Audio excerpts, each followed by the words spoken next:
Bien, nosotros en el día de hoy tenemos un panel sumamente interesante, sumamente importante, que usted no podrá desprenderse de su televisor. Porque hoy nosotros le vamos a dar en la diana. Le vamos a hablar del motor de su cuerpo. Nosotros hoy le vamos a hablar del corazón. Del corazón, todo. Todo. Y es muy importante que usted le ponga la suficiente atención, porque tenemos personas muy calificadas para tocar y abordar este tema. Hemos invitado al doctor Víctor Romano. Era para ver si estaban atendiendo. Es una combinación que hay aquí, porque Víctor Romano es el hermano común nuestro, de Rey Romano, que es médico cardiólogo del Centro Materno Infantil del Nordeste. Buenos días y bienvenido, hermano. Buenos días, Wilson. Buenos días a todos los televidentes. Qué bueno que esté con nosotros. Gracias, y gracias por permitirnos en la mañana de hoy, dirigirnos a esa gran televidente, gran cantidad de televidentes que tú tienes en tu programa, en ese seguimiento, que es un toque de queda todos los domingos, de 9 a 11 de la mañana. Qué bueno, y con invitados como ustedes, ni modo. Ni modo, que no venga yo a creerme que soy yo. También está con nosotros un importante médico de esta ciudad, calificado, muy experimentado y muy preparado. Hemodinamista. Claro que sí. Un puntual hemodinamista, cardiólogo de nuestro pueblo, el doctor Víctor Quiroz. Buenos días y bienvenido, hermano. Buenos días. Gracias por invitarnos conjuntamente con el doctor Romano a este importante programa, a ver qué podemos Edificar, sacar de esto ¿verdad? y en qué podemos orientar a la población Sí. que tanto lo necesita, un problema tan común que causa de muerte principal en todo el mundo. Y el órgano más protegido que tiene un ser humano, yo siempre he dicho, a una persona le apuntan en la cabeza y tiende hasta la rebeldía, es decir, tiende a defenderse y, ¿verdad? Y está apuntado en la cabeza y tú le ves la agresividad, pero al que le apuntaron ahí al corazón, se está quietecito, no se mueve, no se mueve. Porque ese es el órgano diana. Ustedes son parte de lo que es la Sociedad Dominicana de Cardiología en el capítulo Nordeste, ¿verdad? Sí, sí. Usted es presidente. El doctor Vázquez Simo, que nos representó muy dignamente y Muy dignamente, sí, magníficamente. Es un gran poeta que Sí, sus vivencias, sus vivencias personales, él siempre la termina en la misma Así mismo. para ponerle Sí, rima. sí. Él es muy bueno escribiendo. No, excelente persona, excelente profesional. Él sabe lo que yo le estoy diciendo, él me está oyendo y sabe lo que yo le sí. estoy diciendo perfectamente. Pues bien, nosotros le hemos invitado a ustedes, y qué bueno que hayan acudido a nuestro llamado, para que conversemos sobre ese órgano diana. Es una deuda que tengo pendiente de muchos años en abordar este tema, muy puntual, porque es el corazón, como ya hemos dicho, ese órgano diana, ese órgano central que se encarga de, y ahí entramos con la parte de ustedes ya, lo que es la anatomía. Exacto. El corazón está situado principalmente en el tórax. Es bueno que vayan pasando las imágenes para que también las imágenes nos ayuden en esta parte. Está en un lugar bien protegido, como decía Wilson, detrás principalmente del esternón y parte de lo que es la parrilla costal, ahí lo tenemos. Y está dividido en lo que es cavidades. Ahí están las cavidades tanto izquierda como derecha. Ahí está en la parte del esternón, donde decimos que está ubicado. Ahí está una parte derecha y una parte izquierda, que son una independiente a otras. O sea, la parte izquierda es la que da la sangre, míralo ahí, en rojo, hacia todo el sistema sanguíneo para que nutra los tejidos. Y la parte azul, que es la que va a nivel de la arteria pulmonar, que es la que lleva sangre a los pulmones, para que ésta se oxigene o se nutra desde el punto de vista de oxigenación. Ahí están, el corazón lleva hacia los pulmones la sangre y regresa de nuevo a este corazón. Recuerde que el corazón es como si fuera un motor y una bomba de esta ladrona que ustedes conocen, que le entra agua por un lado, que esta sería la sangre, y sale por otro lado, que es la que lleva toda esta sangre a todo el sistema sanguíneo y a todos los tejidos para que estos se nutran y hagan el intercambio gaseoso. Ahí están muy ilustrados, ahí le va explicando todo esto con respecto a lo que es este magnífico órgano. Ahí habla de la circulación sistémica y habla, si ustedes lo observan ahí en su pantalla, circulación sistémica y circulación pulmonar, como le acabamos de hablar. Esa es la circulación sistémica, donde lleva la sangre a toda la parte de los tejidos, y aquí viene también la pulmonar, que es la que sale de las cavidades derechas, que es la que lleva la sangre hacia los pulmones. Ahí viene de donde regresa la sangre, que habla de la vena cava superior y la vena cava inferior. Ahí está la diferencia entre una arteria y una vena, y ahí habla de la pared y la capa.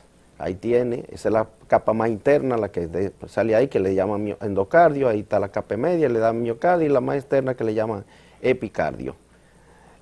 Cada estructura de esta, con el tiempo, puede sufrir inconvenientes. Nos faltan también otras cosas, como son, ahí le está hablando al espesor, que está del lado izquierdo y del lado derecho, que el miocardio, recuerde que el corazón es un músculo.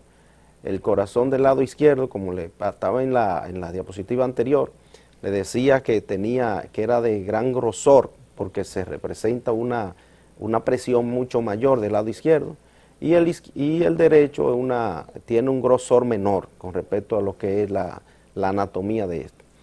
Observen cómo esa bomba, recuerden que este late a una frecuencia aproximadamente de 60 a 100 latidos por minuto, con una media de 72, lo que representa que esto al día, cada 24 horas, son más de 100.000 veces en el día que late el corazón.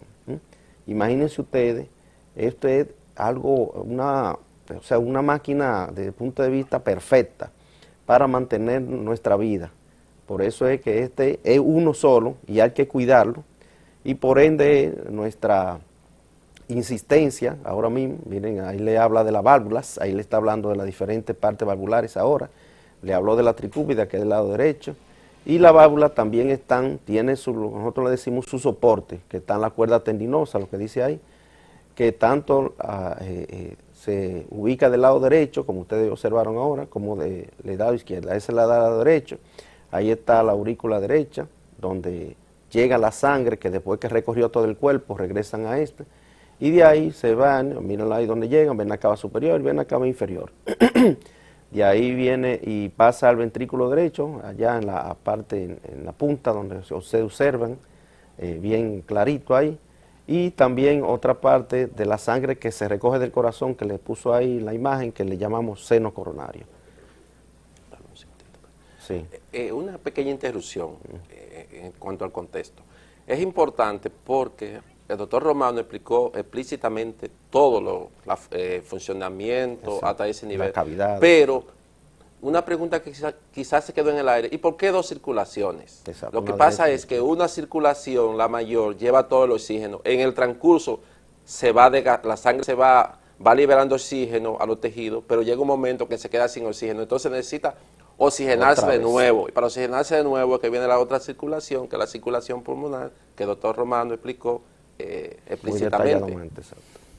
O sea, eso es importante, porque recuerden, señores, que todo esto conlleva la nutrición de este corazón, para que el corazón pueda, eso es como ustedes saben que, le aclaramos ahora, es algo, una simbiosis. O sea, usted necesita la ayuda del otro para que el otro pueda funcionar adecuadamente. Eso es así y en la vida es así.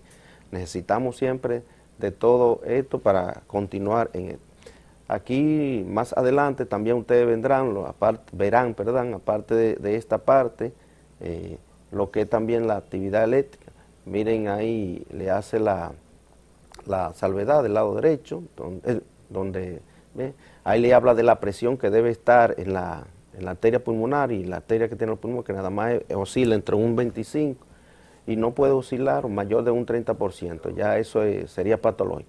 Mientras tanto, del lado izquierdo, la presión que ustedes tienen que tener no debe de exceder a las 120-80 milímetros de mercurio, muy diferente al del lado derecho. Por eso es que como el corazón izquierdo se mantiene siempre con una presión mucho mayor, es la parte de este músculo que que presenta mayor trastorno, o sea, mayor problema, porque siempre está sometido a unos niveles de presión muy altos, muy elevados. Y eso hace que este corazón siempre vaya y tenga que consumir mayor energía y hacer mayor trabajo siempre, el lado izquierdo. El lado derecho, como yo le dije, tiene una menor presión y por ende hace menos trabajo. Y el que a veces menos problemas nos da, excepto si hay algún problema pulmonar o que el lado izquierdo también tenga problemas que repercute hacia el lado derecho. Ahí ustedes están viendo todas las anatomías, como se la va describiendo muy detalladamente. Esta es la parte anatómica. Es bueno que se le Exacto. ponga atención porque Y aquí vamos a partir. de ahí es que entonces podemos entender Exacto. lo que se le va a hablar ya en la parte ya fisiológica, ¿verdad? Y en la parte patológica, que es los otros puntos que vamos a abordar, Ahí si Dios abordando, quiere, exacto. abordar. Ujú.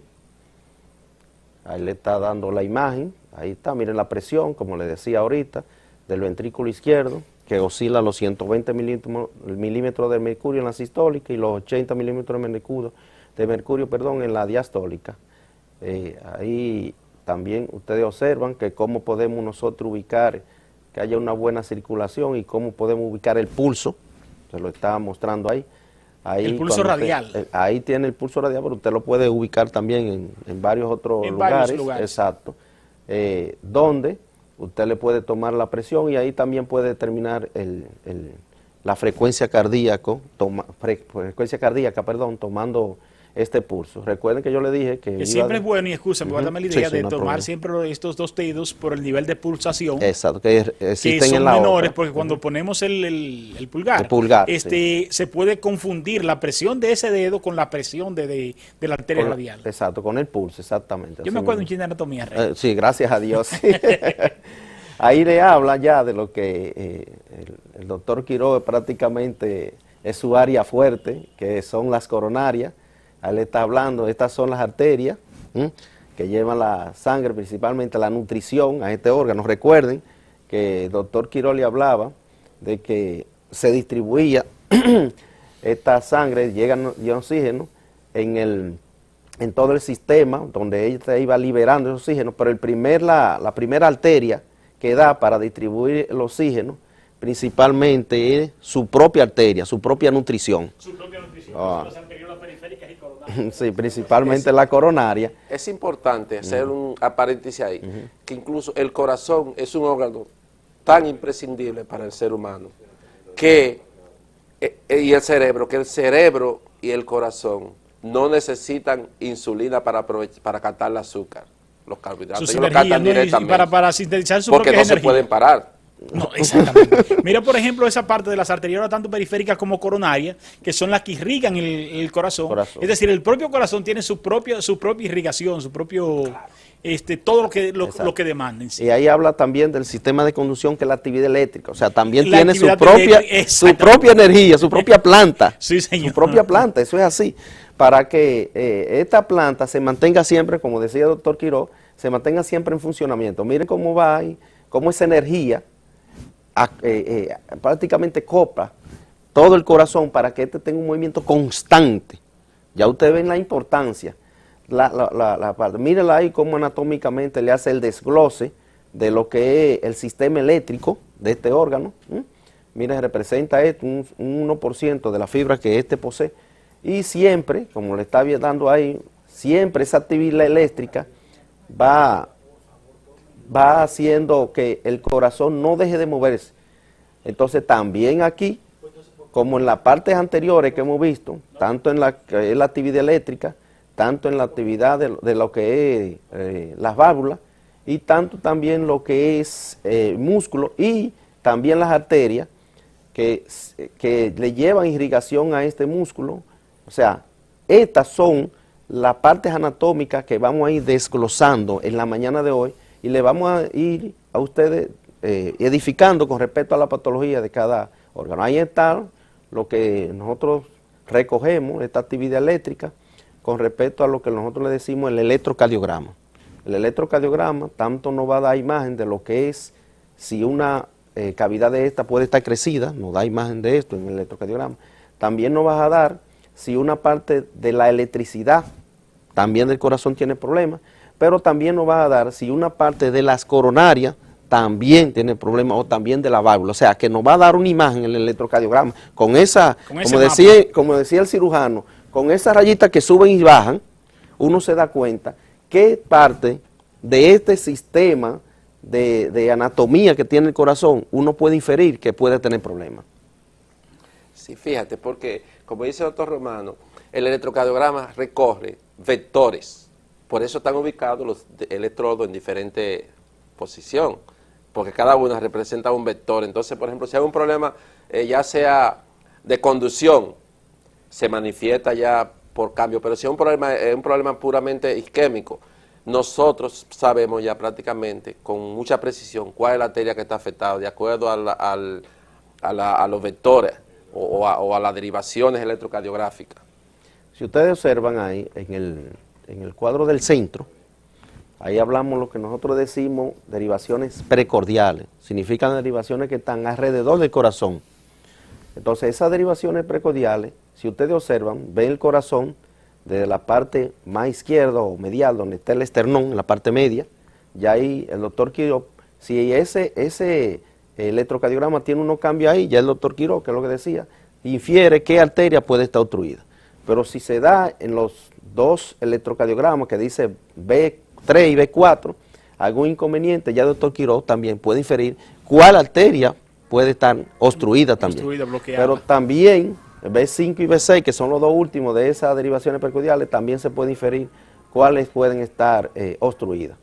Ahí vemos una imagen ya de lo que es la ecocardiografía, y principalmente esta nos va a nosotros a servir para observar lo que es la parte anatómica de esta, la parte interna, como también nos va a inferir lo que es la válvula.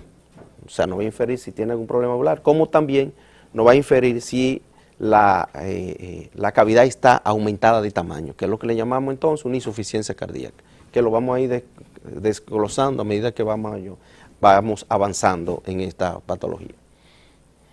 Entonces, esa es la parte ya, lo que es la parte anatómica, la parte morfológica, Así mismo. es decir, la forma que tiene el corazón, para que las personas que no somos diestros, que no conocemos esta parte, conozcamos lo que es esta bomba, cómo actúa y cómo está conformada. Exacto. El porqué del movimiento, es decir, por qué el corazón late, por los impulsos que tiene a nivel eléctrico y por que provoca una corriente sanguínea que potencializa entonces ya esos propios impulsos, ¿verdad? Así es, así es.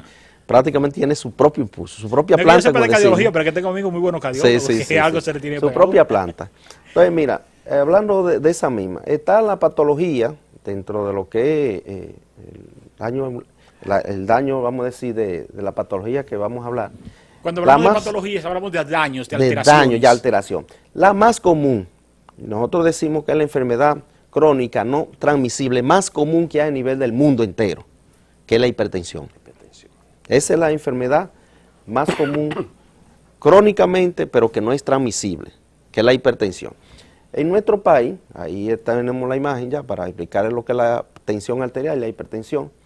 En nuestro país, en los últimos estudios que se han realizado, nosotros tenemos ya estudios que se han realizado en nuestro país ya propiamente de nosotros los cardiólogos, inclusive nosotros fuimos parte de esas investigaciones que se hicieron, lo que nosotros tenemos el estudio EFRICAR 1 y EFRICAR 2, y ahora tenemos otro que está también, que SENASA lo está patrocinando, que es un estudio de hipertensión y factores de riesgo que se han ido identificando en nuestra población dominicana.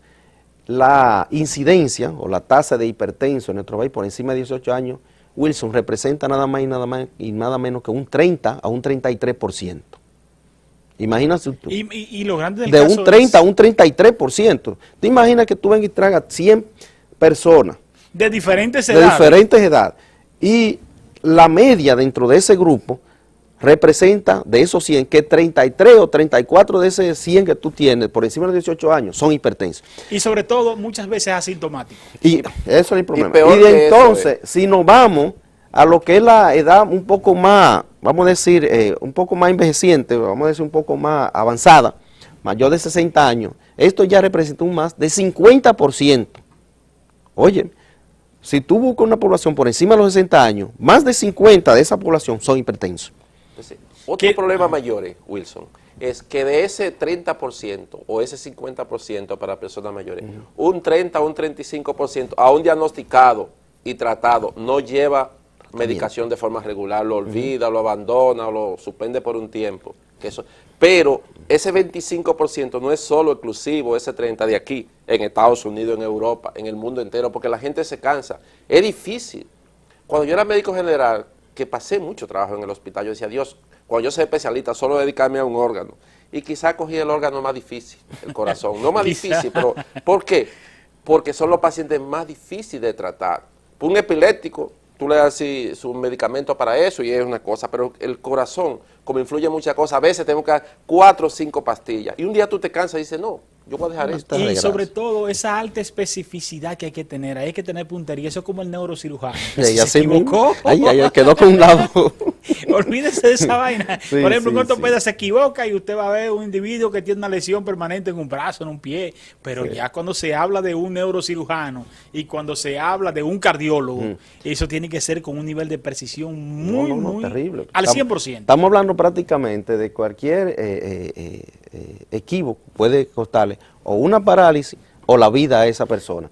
Si ustedes observan aquí también, para seguir hablando de la hipertensión arterial, ustedes observaron que los niveles tensionales normales estaban oscilando entre 120 y 80 milímetros de mercurio normales, pero después le ponía otra imagen así, ahí, que decía que ya era hipertenso cuando esos niveles le excedían a 140 la sistólica y 90 milímetros la diastólica. Entonces ya ahí hablamos de eso en un paciente hipertenso. Y también ahí tienen ustedes en su pantalla lo que son los factores de riesgo que aumentan la posibilidad de esa persona tener hipertensión arterial. Todos esos factores de riesgo, mientras más obesos seamos, más posibilidades tenemos. Ahí está también el gran consumo de sal, está el sedentario, o sea, la inactividad física, el estrés, señores, que ahora mismo esta es una de las causas más frecuentes, prácticamente está tomando la número 1, prácticamente como factor de riesgo para las enfermedades cardiovasculares, y no solamente las enfermedades cardiovasculares.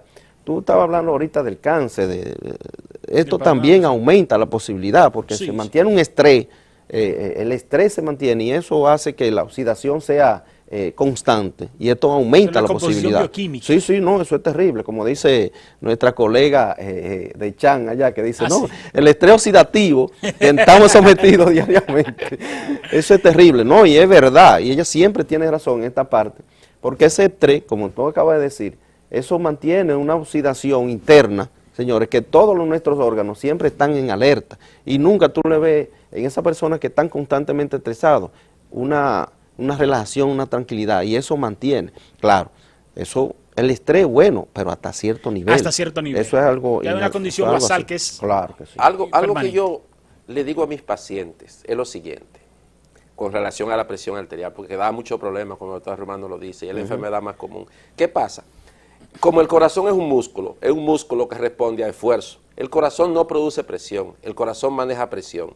Imagínate, si él viene para trabajar a una presión de 120-80, como el doctor Romano lo explicó de forma detallada, y le aumentamos a 140, 150, el corazón lo que hace como un mecanismo de defensa es ir creciendo la masa muscular, y va creciendo, pero llega un momento que esa masa muscular ya no responde porque las fibras se dilatan mucho, entonces la conducción es mala y todo es malo y ahí viene el problema. Entonces yo digo, bueno, pero yo tomaba un medicamento de forma regular, tal vez el medicamento que tomaba era un medicamento que no era tan efectivo, o muchas veces yo como paciente lo cambié por una sencilla razón, porque el otro era costoso, porque ese es el problema principal. Si nosotros viviéramos un país ideal, donde todo lo que indicáramos, hubiera una farmacia, una cosa que lo despachara sin problema, pues nosotros indicáramos el medicamento preciso. Pero muchas veces el doctor Romano, como yo, como todos los cardiólogos de Macorís, que son buenos todos, indican un medicamento, no el mejor muchas veces, sino el ideal que el paciente pueda. Porque, por ejemplo, yo te doy a ti por decir una pastilla, un Eforge, es ideal, un medicamento que te controla bien, pero ¿cuánto cuesta? 240, 250 el comprimido. ¿Cómo tú vas a usar 250 pesos diarios solo de un medicamento? Y cuando usa 2, usa 3. Entonces, el principal problema que tenemos nosotros ahora mismo con los hipertensos es eso, que se van haciendo, el corazón le va creciendo de forma silenciosa. Silenciosa. Y ya cuando lo vemos, ya está en insuficiencia cardíaca. Y eso sí es un tema difícil, que el doctor Romano va a ir desglosando y vamos a ver cómo lo abordamos. Antes de entrar a esa parte, esa parte fisiológica es lo que podemos, al público llano, es como por ejemplo un inversor de tu casa, Exacto. que tú lo tienes de 1 kilo, pero le entra la nevera, le entra el aire, le entra el abanico, ¿qué va a hacer? No va a Al tener la principio te capacidad. puede responder, al principio nuevo, escobita nueva, va bien, ¿verdad? Al Así principio te puede responder. Ahora llega un momento ya que el inversor coge y explota porque está por encima de la carga. Eso pasa con la obesidad, que yo siempre he dicho que la obesidad es una enfermedad que enferma. Exacto. Pero también cuando nosotros, por ejemplo, tenemos, y es una partecita que me gustaría, que creo que cabe la parte fisiológica, el asunto del deportista, en el aumento del gasto cardíaco a través del ejercicio. ¿Qué es lo que pasa ahí? No, mira, el deportista es un ente, vamos a decir, aparte. Un ente, vamos a decir, porque todo el deportista, el que hace deporte, en realidad beneficia al corazón. Y es como tú dices, hasta un punto. Hay, por ejemplo, actividades físicas que son demasiado exigentes desde el punto de vista físico. Y así mismo, como tan exigentes desde el punto de vista físico, el corazón también Se acostumbra a esa respuesta. Sí, a esa respuesta. ¿Qué pasa? Con el tiempo, si este deportista se mantiene con una actividad física muy exagerada, el corazón va a tener inconvenientes. Por eso es que inclusive la Sociedad Internacional de Cardiología, el Colegio Norteamericano de Colegio, no es que no se haga un deporte, vamos a decir, cuando dan las recomendaciones, no recomienda, por ejemplo, un ejercicio extenuante, recomienda ejercicio de varios, vamos a decir, que no excedan los 30 minutos diarios o las 150 horas semanal, para que ese corazón se mantenga siempre en buen estado de salud. Pero ¿qué pasa con el deportista? El deportista necesita a veces, obligatoriamente, y tiene a presentar unos cambios en su estructura. El corazón del deportista tiene cambios en su estructura, inclusive se ve en ocasiones hasta más grande que el corazón normal de nosotros. Porque él tiene un gasto cardíaco. Sí, porque necesita eso, porque tiene necesidad de hacer eso, ¿me entiendes? Imagínate tú, un Michael Jordan, un LeBron James, que se pase 40 y 48 minutos, casi 58 minutos, nada más yendo y viniendo. Sin hablar de la práctica anterior. ¿Tú me entiendes? Yendo y viniendo, pero tú estás hablando de 48 minutos como si fuera poco. No, son 2 horas, Wilson, 2 horas que se pasan yendo y viniendo, que cuando tú ves, bueno, tú has observado que a veces LeBron se ha gastado. LeBron ha tenido que salir a timpariguarlo porque se le producen espasmos musculares de los gastos de lo que son la deshidratación que ha presentado. Imagínate tú entonces, cómo presenta esos cambios a nivel de los músculos, que así mismo el corazón va con el tiempo sufriendo en esa parte. Otros atletas, por ejemplo, el futbolista, ese es difícil. Se dice que un futbolista profesional tiene un gasto, por ejemplo, consume entre 2 a 3 kilos de la superficie corporal de gasta en cada juego, por ejemplo un juego de UEFA o a nivel internacional. Mundial. Entonces, ¿qué pasa? Esa persona, viene la circulación como aumenta el gasto cardíaco, el corazón se ve precisado a responder y va haciendo su pequeño cardiomegalia, que después tenemos el problema de esos pacientes cuando lo vemos, cuando le hacemos una prueba de esfuerzo, un eco, ahí queda evidentemente claro. Tú le preguntas, ¿tú haces deporte? ¿Tú eres un atleta importante? Porque se ve. Y al final... Cardiomegalia. Sí, sí, eso es corazón. Dirá Aumento del tamaño del músculo ¿a qué se refiere cardíaco. la cardiomegalia? Es cuando Aumento. tú ves un corazón aumentado de tamaño en una radiografía de pecho. Tú dices, mira, que el índice que debe tener el corazón con respecto al pecho, al tórax como tal, tiene que ser menos de un 50%. Cuando tú mides, ese índice está más de un 50%. Es una radiografía, te lo da vamos a decir, el radiólogo, el imagenólogo, cuando te lee la radiografía. No todo, para que también aclaremos, no todo lo que dice cardiomegalia es cierto cuando el imagenólogo te da ese dato. Sí, porque de eso también la precisión de los estudios. No tanto la precisión, porque él le da en realidad la medida. El problema es que a veces hay contextura física de nosotros, por ejemplo, nosotros los pequeños, que somos así pequeños y que somos medio rellenito. Tú, yo, Quiró.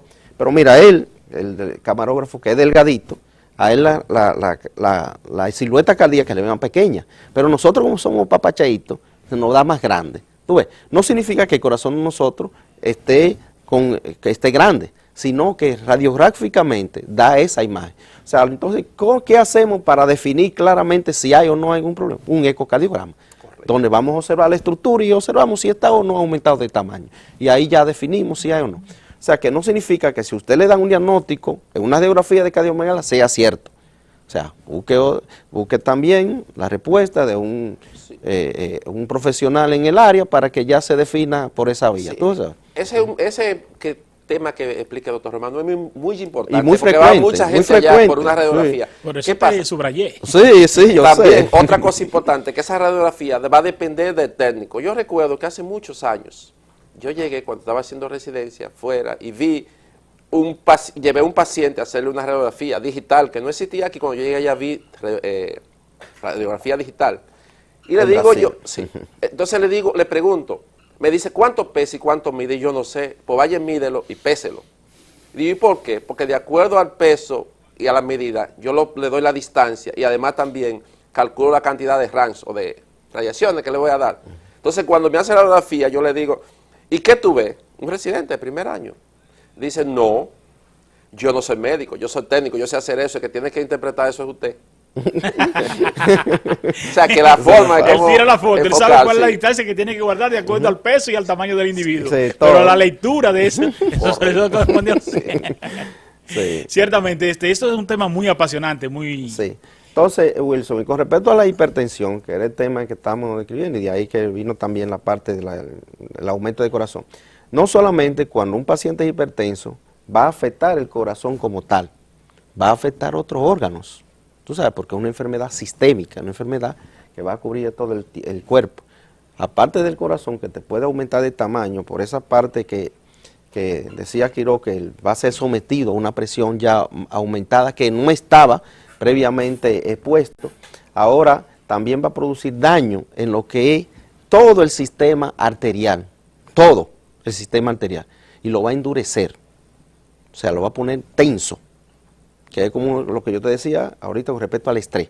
El estrés también pone todo ese sistema tenso, y al aumentar esta tensicidad, lo que nosotros decimos, este aumento de presión que se mantiene y que se va convirtiendo en un círculo vicioso, entonces se te va dañando una de las principales arterias, que es la coronaria.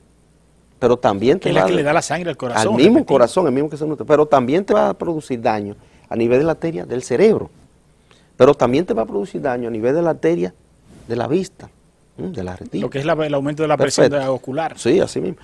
Ya eso es glaucoma. Sí. Y también te va a producir daño a nivel de los riñones, de la arteria de los riñones y a nivel de los miembros inferiores. O sea, todo esto, ya en el paciente hipertenso, entonces va aumentando la posibilidad de presentar ya otras enfermedades concomitantes, que es la enfermedad aterosclerótica. Aumenta ya la incidencia o la prevalencia de enfermedad aterosclerótica en este paciente. Pero si se le agrega otro factor de riesgo tan importante y tan agresivo que tenemos en nuestra sociedad, que es la diabetes, Wilson.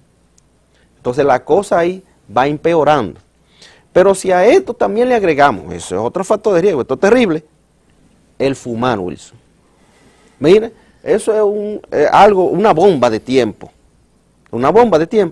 a eso. Pero si a eso le agregamos que encima de eso también es obeso, o sea, en cualquier momento eso estalla. Es una bomba. No, eso estalla, en cualquier momento estalla.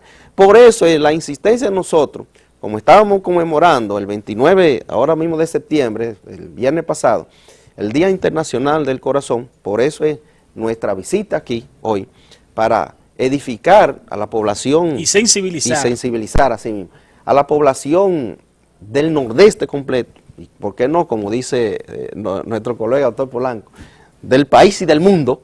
Sí, para sí, que a través de la mismo, página. sí, por la página, así mismo. Telenor.com. Exactamente. Sí, señor. Para que ellos se den cuenta de que todas estas enfermedades, mientras más enfermedades vamos agregando, entonces más factores de riesgo vamos agregando para ir presentando más complicaciones y más muertes. Por eso es que la enfermedad cardiovascular son la causa número 1 actualmente de muerte a nivel del mundo entero. Como decía Quirós. Algo importante que hay que recalcar, sencillo, por ejemplo, presión arterial. Por ejemplo, la ecuación es flujo por resistencia. Ahí, eso dice todo lo que el doctor Romano explica. Si yo aumento el flujo, por ejemplo, con la obesidad o con la ingesta de sal, va a aumentar la presión porque es directamente proporcional. Pero si también yo aumento la resistencia, como dice, fumando, ahora la famosa juca y eso hace que las arterias se pongan menos elásticas y crea resistencia, entonces provoca también más aumento, que es un círculo vicioso. Entonces, ¿qué recomendamos? Por ejemplo, bueno, vamos a hacer deporte, vamos a comer lo más saludable que se pueda, vamos a evitar los factores de riesgo y además también vamos a tener un control, por ejemplo, sobre el peso y también tratar lo que es más difícil, el estrés, disminuir el estrés. Pero sobre todo, esa acción preventiva que al dominicano le cuesta tanto. Y si usted va a hacer ejercicio, si usted va a ser deportista, yo creo que primero usted debe, y yo tengo un hijo que es deportista, lo primero que debe hacer es ir donde un cardiólogo, hacer su chequeo. Para ver hasta dónde su corazón está preparado para esa actividad. Entonces, esa forma de llegar tarde donde el médico, llegar tarde donde ustedes es letal, aumenta el costo y le disminuye la propia calidad de vida. Y no solamente que aumenta costo, inclusive en ocasiones puede hasta costarle la vida. Que es lo hasta más costarle la vida. Porque, por ejemplo, mira, hay como Quirós hablaba ahorita de los juegos de fútbol que se dan internacionales, que esos muchachos de 19, 20, 22 años, 23, se ha observado, inclusive también en la NBA, se ha observado muerte por problemas cardiovasculares que esa persona no sabían que lo tenían. Ahora que tú mencionas y sobre todo que una paradoja de la vida es que un corazón viejo de 60 años te soporta 2, 3 infartos y hasta más. Es más fácil. Pero un corazón joven no te soporta uno. Y de eso, te voy a hacer aclarando porque una y otra cosa. Fíjate que, como tú viste, en la anatomía del corazón, el corazón tiene 3 arterias principales. Un tronco coronario izquierdo que representa un 65 a un 70% de la irrigación del corazón, dividido en 2 arterias. La descendente anterior, la circunfleja, y del lado derecho, la coronaria derecha. ¿Qué pasa? Tú puedes tener 4 o 5 infartos y no sucederte nada. Pero ¿sabes por qué es? Porque va a depender del ramo. Si es bajito, por ejemplo, ¿qué se ocluye más fácil? ¿Una tubería grande o una tubería pequeña? Una pequeña. Entonces las personas mayores van haciendo aterosclerosis, van llenando de placas y la hacen a nivel distal. Por ejemplo, te cogen la coronaria derecha abajo, te hace un infarto, te reduce esa parte ahí, pero el lado izquierdo está bien, sigue funcionando. Con un poquito de insuficiencia, después te agarra un ramo de la descendente anterior, te lo cierra y puede hacer hasta 3 infartos. En un paciente joven, como no tiene eso, cuando hace una oclusión, muchas veces lo hace por un problema, qué sé yo, por un uso de una sustancia inadecuada o por algo. Entonces te agarra un vaso grande y te lleva. Va a depender del volumen. Por ejemplo, si nosotros afectamos, eso es igual, la conducción de suministro de agua de San Francisco de Macorís, y lo cogemos, por ejemplo en Aguayo, todo el agua que viene se va todo. Pero si lo afectamos, por ejemplo, yendo a un barrio, se afecta ese barrio. Eso solamente. Exacto. Excelente explicación. Hoy estamos aquí conversando sobre precisamente este órgano diana, el corazón. Son muchas las actividades que se están realizando a nivel mundial, pero a nivel nacional y también a nivel local sobre el corazón. Nosotros nos inscribimos en esta causa porque entendemos que la salud, sobre todo que es un pueblo eminentemente enfermo, la República Dominicana, y muchas veces no se percibe así, pero la República Dominicana es eminentemente enferma. Usted coge y va a cualquier centro médico ahora mismo y no hay cama. Tan llena la hotelería de las clínicas, los 365 días del año. Y cuando hay una epidemia, ahí es que las cosas de cualquier cosita se complica. Como precisamente actualmente aquí en el pueblo, después del ciclón. Entonces, esto es una ciudad, un país eminentemente enfermo precisamente porque esa parte tan importante de la salud como es la parte preventiva preventiva, aquí nos fijamos mucho en lo que es la asistencia social, el asistencialismo, ¿verdad? No vamos directamente ahí a la cura, pero la prevención viene el problema. Y es precisamente, vamos a seguir hablando de esta parte, de la parte fisiológica, patológica, de las coronarias. Exacto. Mire, como yo te estaba diciendo ahorita, cuando estábamos hablando de la hipertensión, yo te decía que había varios factores de riesgo, incluyendo la hipertensión, yo te decía también la diabetes, te hablaba de la obesidad, te hablaba del hábito de fumar. Esto trae el traste, como le estaba comentando, de que la arteria a nivel sistémico tiendan a ir endureciéndose y a ir obstruyéndose y vaya aumentando entonces la enfermedad arteriosclerótica. De ahí es que viene entonces que la arteria del corazón tiendan a ir con el tiempo obstruyéndose, lo que nosotros le llamamos la enfermedad arterial coronaria o lo que es igual la cardiopatía isquémica. Esto no es más que cuando la arteria con el tiempo que llevan sangre a este corazón se van obstruyendo y van a suceder lo que nosotros conocemos como el síndrome coronario agudo. El síndrome coronario agudo, que tiene dos componentes importantes, que son la angina inestable y el infarto agudo de miocardio, que se divide este infarto en dos. Que es infarto, que nosotros le decimos con el ST elevado, y el infarto con ST no elevado, o sea, con elevación del ST y sin elevación del ST y la angina inestable. Entonces tenemos estas tres patologías en el síndrome coronario agudo, que nos va a dar con el tiempo a que ese corazón, cuando se infarta, se vaya, lo que nosotros decimos, dañando y obstruyendo. El doctor Quirós le estaba hablando ahorita a ustedes que no era lo mismo que se obstruyera una vía de flujo del agua, que sea la principal allá, que viene, por ejemplo, que se obstruya en los Aguayos, que ya va a dejar de recibir una gran parte de San Francisco agua, que se obstruya, por ejemplo, en el barrio Santa Ana, vamos a decir. O sea, nada más sufriría el barrio Santa Ana. Así mismo es el corazón. Si una arteria se tapa principalmente solamente una parte del corazón, esa parte se va a infartar y se va a dañar. Pero si se obstruye en lo que es el tronco de esa arteria, allá arribota, miren en la imagen que tienen ahí, se va a dañar prácticamente casi la mitad del corazón, cuando es el tronco de la coronaria. Imagínense ustedes, o más casi de un 50, de un 40 a un 50% del corazón. Imagínense ustedes que el corazón deje de funcionar cuando sucede esta parte en un 50 o un 40% de su capacidad. Esto va a traer trastorno. Vamos a ver, doctor Quiro, ¿qué usted nos dice con respecto? Bueno, ya el doctor Romano explicó básicamente. Yo solo voy a hacer algunas puntuadas. Por ejemplo, el paciente que hace un infarto que en la noche se levantó, o sea, se sintió, se quejó y se quedó ahí, es porque es una lesión allá arriba en el tronco coronario izquierdo, lo más probable. Se van dos arterias. Hace un colapso. Se quedó ahí, sí. Fue que murió. Murió. Ah, falleció. Sí. Falleció. Sí. Me caí con él en la casa. Sí, pero aclaremos. Fue un colapso tan grande que el corazón no aguantó.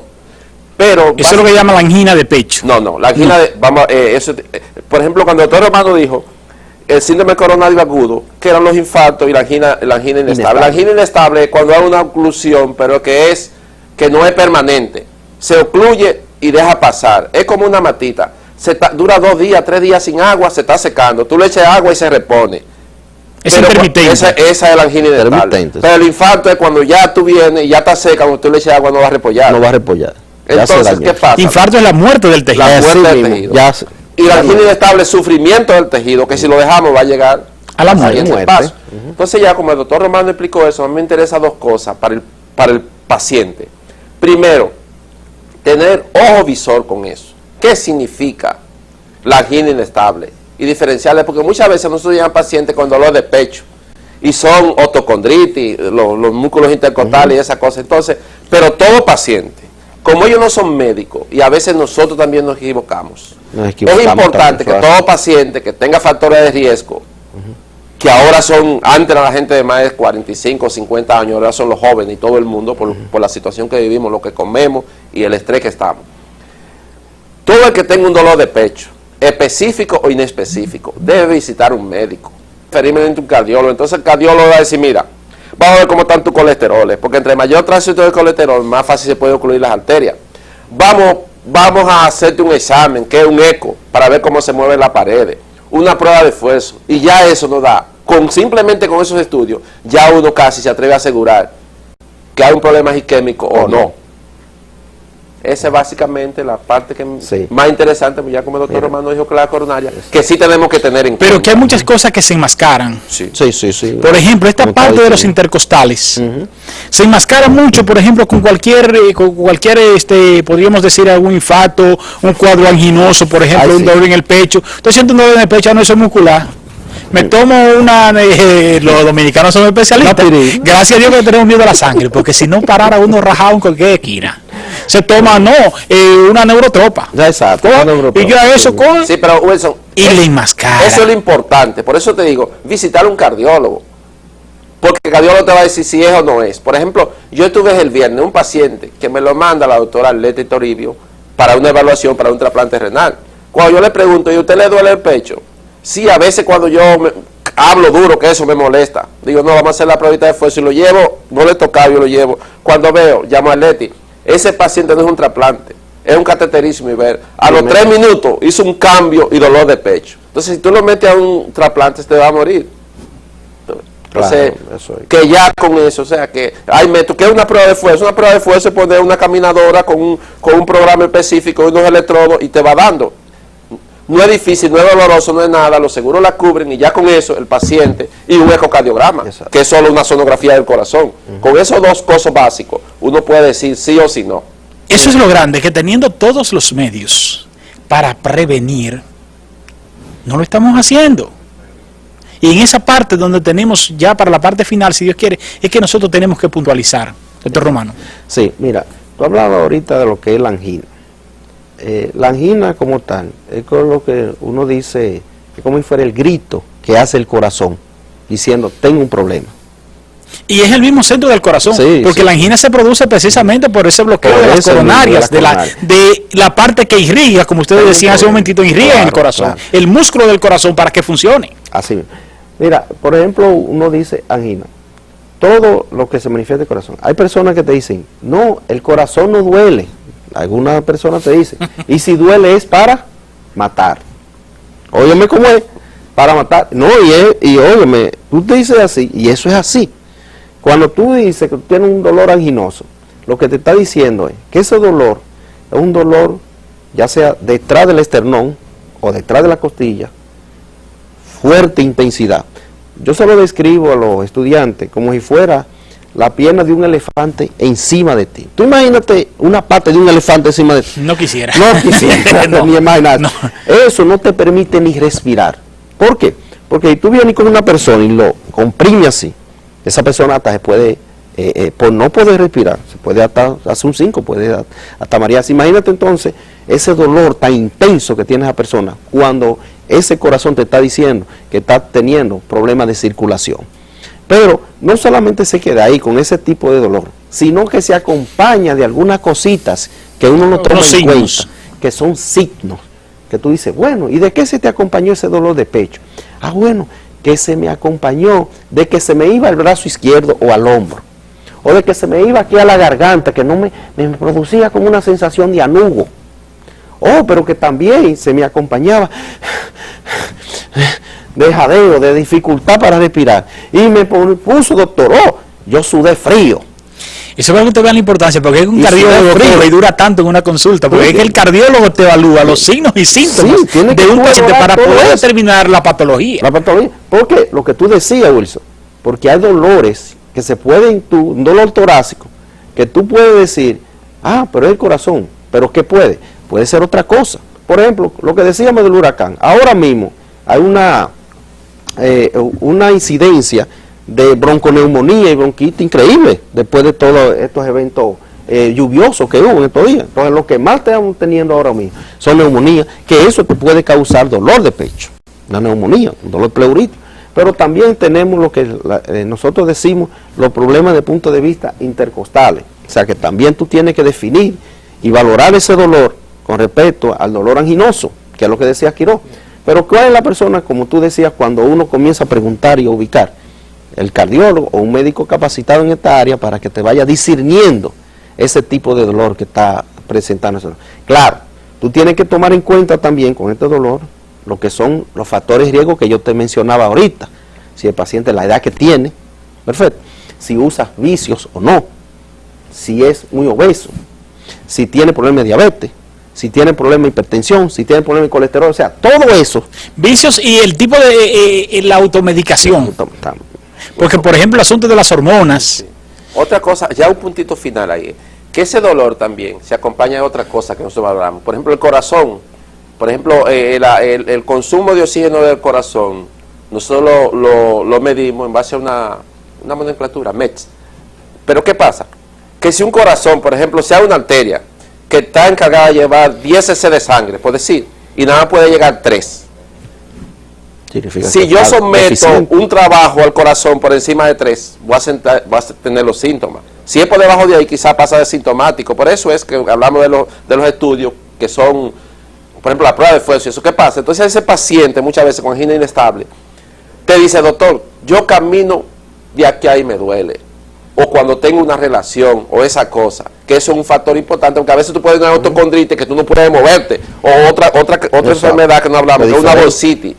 Mucha gente va donde nosotros con una bolsita que dice, me duele el brazo izquierdo y no puedo respirar cuando respiro. Pero ese es un dolor que tú le preguntas, cuando tú te mueves, te molesta, cuando cambias de posición, cuando respiras profundo, cuando tú caminas te duele. Entonces ahí uno va haciendo una serie de cosas para discernir si eso no es.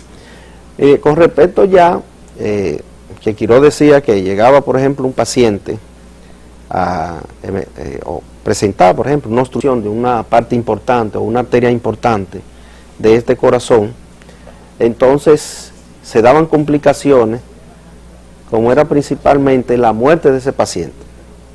Entonces, ¿a qué vemos que puede producir la muerte de ese paciente muy frecuentemente en lo primero? Tú has observado, bueno, hubo casos de un dirigente popular que hizo una muerte súbita, Ramón Almanzar, ¿recuerdas? Sí, sí. Hizo una muerte. Fue eso lo que hizo. ¿Qué es lo que lleva a esa persona a la muerte así de repente, un paciente que hace un infarto? Las arritmias, los trastornos del ritmo de ese corazón.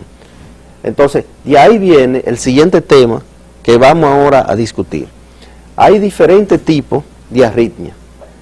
Hay arritmias que se pueden ver en la parte alta del corazón, pero hay arritmias que se observan, que se inician o se generan en la parte baja del corazón. Mire, ahí usted tiene una imagen donde dice ritmo normal que debe de tener la persona, ritmo sinusal, que es donde se inicia la actividad eléctrica, ritmos auriculares y abajo dice ritmos ventriculares. Si ustedes observaron en la penúltima imagen, cuando el corazón abajo hizo varios movimientos, si es posible, cuando tenemos un infarto, recuerden que la principal parte que se afecta del corazón son los ventrículos, que son la parte muscular de eso. Esto deja a ese ventrículo en un estado, desde el punto de vista, vamos a decir, de actividad eléctrica anormal. Anormal. ¿Qué significa esto? Que ese corazón, cuando sufre ese daño, es tan así que esa actividad eléctrica se pone y pone ese corazón en una forma que puede llegar hasta presentar una frecuencia hasta de 300 latidos por minuto, Wilson. Tú imagínate 300 latidos por minuto en un corazón. Cuando lo normal decíamos, mira, aquí le ponen por ejemplo una frecuencia de 100, usted lo veía que iba rápido. Pero imagínense eso, triplicado por 3, esa frecuencia que presentó ahora en la imagen ustedes de su televisor. Imagínense ustedes ahora ese latido, ahora triplicado por 3. ¿Qué significa eso? Que lleva una frecuencia que no permite, como vimos en esa parte iniciando, recuerden, la parte anatómica, que esa sangre que venía de los pulmones no llegue a ese corazón. ¿Qué pasa? Al no llegar a ese corazón, porque lleva una frecuencia tan alta, que no permite que la sangre le llegue a no puede enviar ninguna sangre hacia adelante, lo que el doctor Quiroz a la circulación sistémica le hablaba en la mañana de hoy. ¿Qué pasa entonces? Al no irse a esa circulación sistémica, ¿qué pasa? Ese cerebro no va a recibir ningún tipo de nutrición, ningún tipo de sangre. ¿Qué va a suceder entonces? El paciente va a morir ahí mismo o va a presentar esa ese cuadro de una pérdida del conocimiento. Si ese paciente, esa arritmia que presentó, que lo llevó a presentar a un cuadro de pérdida de conocimiento, revierte por sí solo, el paciente, gracias a Dios, se salvó, ahí mismo. Pero si esa arritmia no revierte por sí solo, el paciente ahí mismo dice lo que Quiró dijo al principio de... Se fue. Se fue, o se quedó, dijo eso, se quedó, que es cuando fallece. Sí, porque... Pero si ese paciente llegó con tiempo a esa emergencia, porque lo dolió el pecho, y uno pudo identificar que le está doliendo el pecho y está iniciando un infarto, ¿me entiende? Ese paciente, cuando usted le hace el electrocardiograma y en el mismo instante hace la arritmia, que yo te decía que puede extenderse a 300 latidos por minuto, tú puedes salvar a ese paciente en el momento. ¿Cómo? Lo que nosotros le decimos, un choque eléctrico se le da a ese paciente. Ahí es que usamos el choque eléctrico. Okay. Cuando el paciente hace una frecuencia tan alta que usted tiene que dar un choque para que vuelva a la frecuencia regular que debe de llevar.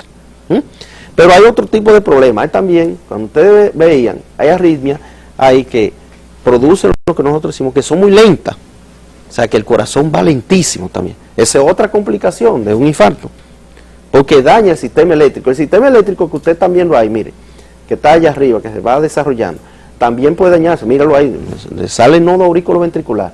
Los problemas isquémicos, que Quiró lo ha visto, es muy frecuente, que presentan daño, o sea, que daña lo que es la pila, lo que es la planta del corazón, le va a producir entonces que ese corazón, en vez de 60 latidos por minuto, lleve 30.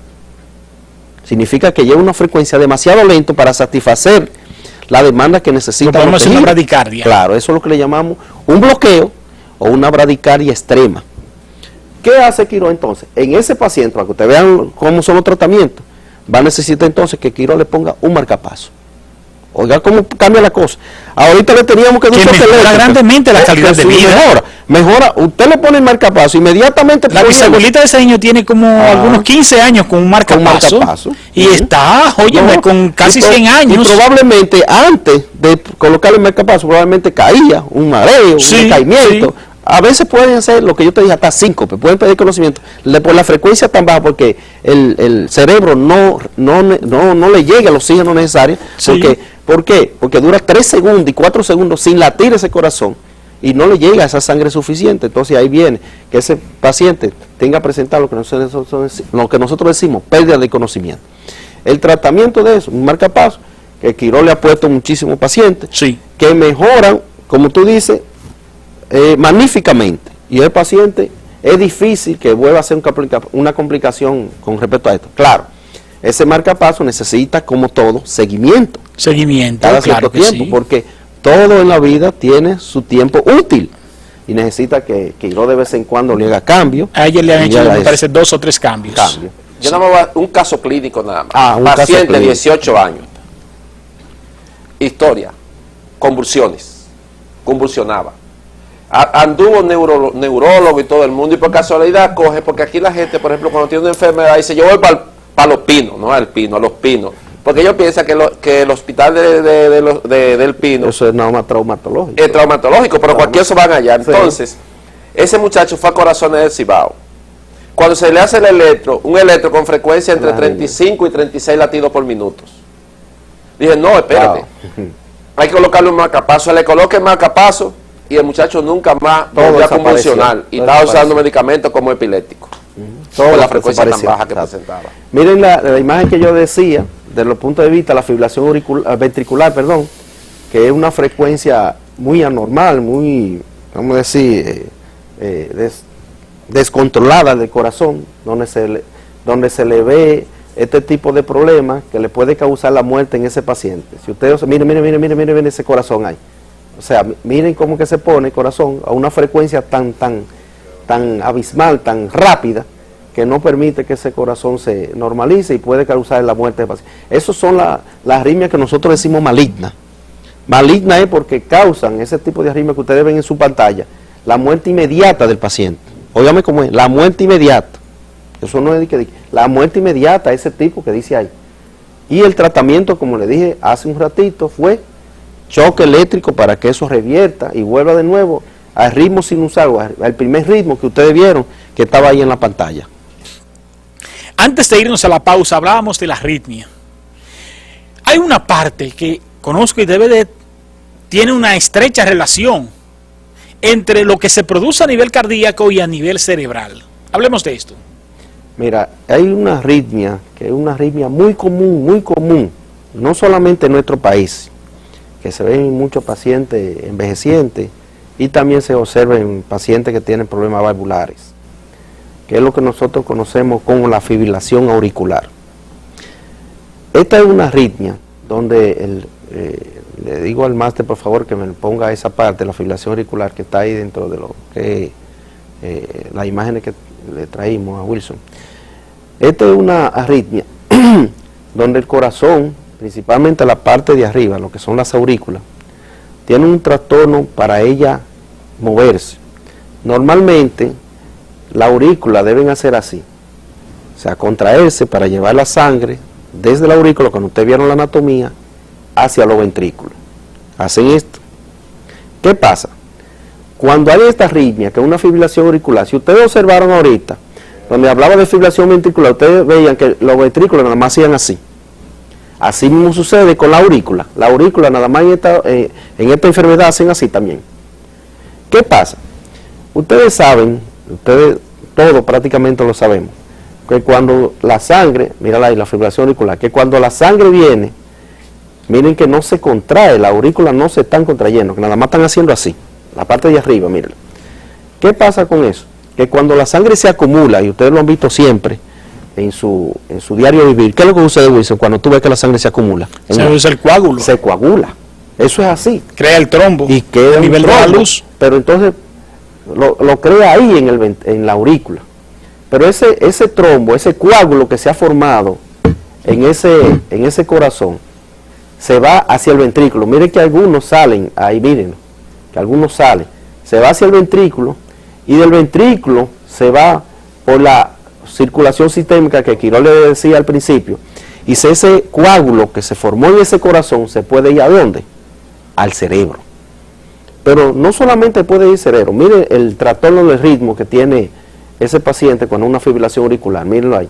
Pero a veces te puede dar un electro normal. No, te da así, ese es el electro, míralo ahí, ese que está ahí. Ok. Si tú observas, tú ves que hay ondas de esa que nosotros le decimos el QRS, esa onda que tú ves que suben y bajan, dicen los cirujanos, que tú ves que hay una que es más corta, más larga, exacto, más corta, no son uniformes, no son regulares, que es la palabra. Okay. Al no ser regulares, esa irregularidad es lo que se está observando en las aurículas. Ese movimiento, eso mismo que se va reflejando, como decíamos al principio, en el electrocardiograma. ¿Qué pasa? Como ese coágulo, esa arritmia, puede llegar a veces a tener hasta frecuencia, hasta de 160 y 170 latidos por minuto, ese corazón. Entonces el paciente te puede llegar a ti, no es porque tiene una trombosis en el momento, sino porque se está cansando, porque tiene una frecuencia muy alta, o porque está sintiendo las palpitaciones. ¿Qué nosotros para eso utilizamos? Entonces recuerda que ese coágulo que se está formando ahí dentro del corazón, entonces se puede ir tanto al cerebro, se puede ir tanto a las piernas, como se puede ir también a las arterias que están aquí mismo, en los riñones. Y al pulmón. En el pulmón no es tan frecuente esta arritmia que vaya al pulmón, tú sabes. Sí, pero se dan, pero no es tan frecuente, pero se pueden dar. Lo que más frecuentemente se va a lo que Quirós decía al principio, al cerebro, al intestino, que te puede producir inclusive una patología en el intestino que es terrible, que le llamamos trombosis mesentérica. Eso es terrible. Para decirte sincero, es tan terrible, Wilson, que yo he visto 3 casos en los que tengo de cardiólogo o de médico, de trombosis mesentérica. Ahora todavía no he visto uno que haya salido vivo. Coño, ¿Me entiendes? Un averaje. Yo no sé si tú has visto que yo haya salido vivo. No, mira que por ejemplo, el paciente viene con un dolor abdominal. Entonces el cirujano que lo va a ver sospecha, por ejemplo, que vamos a hacer una apendicitis, vamos a hacer una cosa. Entonces es una cosa que te va a dar de tiempo 40, 50 minutos para bañar cesárea ahí. Entonces para el diagnóstico muchas veces no llega. ¿Qué pasa? Es tan extenso el problema que ha dado este coágulo que se generó aquí arriba en el corazón y que te fue a la parte de la arteria que irriga los intestinos, que el intestino completo se te daña, se te necrosa. Es lo que te decía Quiro ahorita con respecto a la planta. La planta que se marchitó, se dañó. Así mismo sucede con el intestino, se daña por completo. Pero también en las extremidades puede suceder esa insuficiencia aquí de las extremidades, la insuficiencia venosa, sí, arterial. La sí, insuficiencia arterial. Entonces, mira, ¿qué sucede con eso? Eso te va a dar al traste de que esa persona... Pero hay una insuficiencia venosa también. Sí, pero ya esto es de otra patología. Exactamente. Entonces, te va a causar este tipo de problema que cuando el cirujano entre ahí, lo que va a ver es un intestino que necrosado por completo, con cambio de coloración por completo. Lamentablemente, ¿qué tiene que hacer el cirujano? Sacarte ese intestino, porque no hace nada ahí. Y cuando tiene que sacar tu intestino, significa que tú vas a dejar a ese paciente sin intestino prácticamente. Y te digo con esto, con razón, es que es difícil la persona que se salva de estos problemas. Te estoy diciendo. Señores, este es un asunto muy serio cuando se habla del corazón, pero hay dos partes muy interesantes, muy importantes que nosotros pues tenemos que cederles ese espacio. Y es a esa parte medicamentosa para que caigamos en efecto cascada ya sí, en lo que es la prevención, que es el punto medular. Pero esa parte medicamentosa que es tan compleja, sí, con compleja, tantas benditas sustancias, que calcio antagonista, que inhibidores de la ECA, sí, que los ARA, que los beta-bloqueadores, son una infinidad. Entonces, esa especificidad que ustedes deben de tener de acuerdo con esa patología, de eso queremos hablar. Sí, mira, Wilson, con respecto a lo que es esa parte, cuando tú evalúas a un paciente, que era lo que Quiro ahorita te decía con respecto a cuando iba al cardiólogo para poder evaluar, el paciente a medida que tú lo vas interrogando y va determinando el problema que tiene, ese paciente te va a decir con esa interrogación y con ese examen físico, con esa actividad, ¿qué es lo que necesita de tratamiento? Ahí tú sabes si necesita un beta bloqueante, ahí tú sabes si necesita un medicamento, lo que nosotros decimos un enalapril, un lisinopril, un nifedipina, una nalodipina, o sea, dependiendo de cada paciente, es que tú tienes que ser característico con respecto a tú discernir exactamente qué medicamento le corresponde a ese paciente. Tú no puedes catalogar, que es lo que creemos la población, que fulano toma atenolol. Ah, pues yo me lo voy a tomar, doctor, me dieron un atenolol. ¿Y qué? Tú sabes, si tú tenías la frecuencia baja y tú le diste un atenolol a ese paciente, porque fulano lo usaba y le va a producir un bloqueo. Entonces ahí viene la desgracia. Entonces se te murió. Entonces le echa la culpa al vecino. No, el problema no es el vecino, el problema es usted que la está tomando. Pero con eso no se relaja. Porque con eso no se relaja, porque son medicamentos en realidad que tienen que ver con un órgano, señores, vital de la vida. Con un órgano, eso no es igual que con un antibiótico, tú puedes usar esta, que aquello. No, es un órgano vital. Es un órgano que tú no puedes estar relajando con él. Es uno solo que hay. No hay respuesta. Y no son y sobre todo uno tan especializado. Y con algo tan constante que tiene que estar en una actividad eléctrica, pero hay otra actividad que no es eléctrica, por eso, es fisiológica. Fisiológica, anatómica, estructural, todo eso. Exactamente. Pero que tiene que ser constante, Wilson. El corazón no puede dejar de latir. El corazón tiene que estar constantemente latiendo.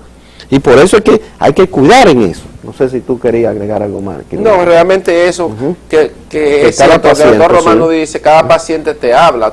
El otro inconveniente que tenemos muchas veces con el paciente es que, por ejemplo, hay un paciente que viene donde mí, yo digo, bueno, vamos a darle un enalapril o un lisinopril. Que son ideales, inclusive son de primera línea. De primera elección. De primera elección para los pacientes. ¿Por qué? Por su modo de acción y también la nobleza, por lo económico y la nobleza que son. La nobleza. Sí, eso es así. Pero ¿qué pasa? Viene el paciente y me dice, bueno, doctor, yo tengo una tosecita de noche que una tos seca no la aguanto. Eso no es los efectos secundarios. Entonces ahí tú tienes problemas. Bueno, pero yo le doy un ARA2, pero el costo, entonces viene un problema que no crea. Y volviendo a lo que Romano dice, es uno de los graves problemas, es decir, esa dicotomía que ustedes tienen en la decisión, es lo que necesita, pero no es lo que va a usar. Entonces es preferible un término medio que lo vaya a usar y no uno de alto nivel que no lo pueda comprar, porque no lo pueda mantener. Óyeme, los IECA son tan importantes en la actualidad, que hay una conferencia de un medicamento nuevo que ya está en el país para la insuficiencia Cuando cardíaca. el corazón está grande. Entonces, todos los trabajos que ellos hacen es comparando el medicamento que va a saltar más otra molécula con el enalapril. Y Con todo el va a saber y con el captopril muchas veces. Sí, con IDECA, pero principalmente el enalapril, que es lo que más se usa en el mundo Sí, para sí, el fallo cardíaco, tú sabes. Entonces, ellos están, o sea, todos los trabajos que tienen es relacionado con eso. Sí, sí, sí. En Todos los estudios comparación, comparativos siempre son exactamente. con los ECA. Pues sí, con respecto a eso, ahí estamos desde el punto de vista medicamentoso, pero también hay lo que nosotros decimos técnica, desde el punto de vista terapéutica. Ahí está, por ejemplo, el cateterismo que hace Quirós cuando hay ya problemas coronarios para destapar una coronaria. Está también lo que le llamamos el tratamiento de la colocación de marcapaso, un paciente que necesita marcapaso cuando está muy lento. Pero está también otro mecanismo que es cuando hay arritmia, que hay ablación, o sea que se quema la parte donde se está generando cierta arritmia. La misma fibrilación auricular que observamos ahí, también ya le dan ablación para normalizar el ritmo normal. Sí, todo eso. Eso son técnicas ya muy avanzadas. Otro tipo de técnica es taquicardia, por ejemplo, que se dan en los ventrículos, que quema esa parte y la revierten y la normalizan. Por ejemplo, hay un síndrome que le llamamos Los STEM también. Eso La es lo que hace colocación en el cateterismo, en el mismo problema de la coronaria. Cirugía de bypass, eso es otra parte del tratamiento. Bypass significa colocarle un puente a los pacientes que tienen varias de la coronaria Que se usa mucho aquí en el arco femoral. También se puede usar en los miembros inferiores, Sí. producir bypass. También a lo que le llamamos ya terapia de reemplazo cardíaco, que se hace también cardíaco y pulmonar a la vez, porque ya cuando el corazón está muy grande hay que reemplazarlo, pero también hay que reemplazar el pulmón, porque ya te ha dado una hipertensión pulmonar, te ha dañado el pulmón con el tiempo, eso es otra desgracia. Y también a lo que le llamamos ya dispositivos. Los dispositivos, por ejemplo, son desfibriladores. Hay lo que le llamamos también resincronizadores, que son cables que se llevan en el corazón cuando una parte se te movía antes y otra después. Entonces, para que las dos partes se muevan al mismo vez y resincronice ese corazón que estaba asincrónico. Esos son ya terapéuticas nuevas que se han ido creando, que muchas de estas no las tenemos en San Francisco, pero las tenemos en nuestro país. Hay también lo que llamamos aparatos ya mecánicos, corazón artificial mecánico pero que eso se usa más en Europa. Desarrollado, sí, pero en Europa esa gente está muy desarrollada. Yo tenía uno. Mariano Fillo tenía, pero que lo pusieron de para allá, no que lo hicieron aquí. Y está también, lo que yo te decía, reemplazo, que hubo uno en la Plaza de la Salud que se realizó. Wilson, un puntito. Cuando Armando dice ahorita la ablación, que es quemar el foco con radiofrecuencia, lo que pasa es que hay un espacio que se llama el nódulo sinusal, donde se genera la actividad eléctrica, la plantica. Entonces a veces sale el foco de otra parte y es lo que produce todo ese trastorno. Entonces ellos van específicamente con unos cables a ese foco y lo para que sea normal, pues, que vaya por el normal y no que vaya por otro lado. Es mucho lo que se ha avanzado en materia de salud, pero todavía seguimos apostando a lo que es la prevención. Y de esa parte queremos hablar. Exacto. Mira, lo más importante, Wilson, que prácticamente nosotros hablamos de toda esta patología, pero nosotros no queremos que el paciente no llegue allá. No queremos que el paciente no llegue. Y que si llegue sea para prevenir. ¿Me entendiste? Esa es la idea, que no llegue a toda esta complicación. Y la idea es que para no llegar a toda esta complicación, necesita que primero hacer cambio en lo que nosotros decimos, que es lo primero que nosotros tomamos en cuenta, en el estilo de vida. Pero a veces creemos que nada más el cambio en el estilo de vida se va a dar a nuestra edad. No, se da desde que el niño nace. Desde que el niño nace.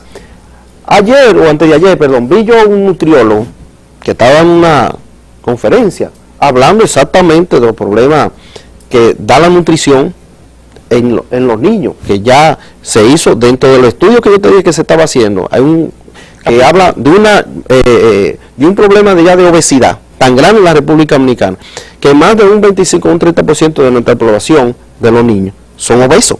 Y también hay niños hipertensos. También. Sí, pero esto es lo mismo. Entonces, ¿qué pasa? ¿Qué decía el nutriólogo? El nutriólogo decía, y se lo digo a los pediatras, lo digo a la población general, se lo digo a las madres, que el niño desde que nace no le dan el seno, sino que lo que le dan principalmente, le dan un poco el seno y le van y el pediatra les recomienda tal leche. Pero a la leche tú le tienes que echar azúcar. Óyeme, no hay una cosa más adictiva, decía el nutriólogo, que el azúcar. Entonces, ¿qué pasa? Cuando venía de nuevo esa madre, quería poner el niño a lactar, el niño rechazaba eso. ¿Por qué? Porque lo que quería era el azúcar que le estaban dando con la fórmula externa. Entonces él decía que desde ahí ya comenzábamos a malnutrir a ese niño. Cuando no le transmitía a la madre los anticuerpos, que es una base primordial, lo que es la nutrición. Sí. Aquí inclusive hicimos un panel con la doctora Diana Paulino. Perfecto. De 2 horas y estuvimos hablando todos esos tópicos de lo que podría significar inclusive que en nuestra famosa seguridad social no está incluido en la carpeta de proveedores a los médicos nutriólogos. No. Pero luego entonces queremos manejarlo como diabético, como hipertenso. Queremos llegar a las mismas complicaciones que estamos viendo, que estamos hablando la mañana entera. Y no es así, lo que queremos es buscar la prevención. Pues yo te voy a hacer una pregunta, escúcheme. Y que, por ejemplo, ¿con qué nos nutrimos bien? Tú tienes verduras, vegetales. Los vegetales antes era consumo prácticamente en hortalizas y eso. ¿Dónde se fabrican? En Constanza y esos sitios. Cargado de plomo, de veneno. Pero tú dices, no, yo por ejemplo como carne blanca, pero un pollo en 40 días yo no creo que sea. Y las alteraciones que tiene ese pollo con las hormonas y las sustancias, es decir. Y un cerdo, también, que se come lo mismo desperdicio de los pollos o una vaca. Entonces, prácticamente estamos acorralados. El pescado, pero se recomienda que el pescado no debe de comerse más de 2 veces a la semana, porque los mares están contaminados con mercurio. O sea, que tenemos un problema por donde quiera. Tenemos, porque lamentablemente no se está apostando a la salud.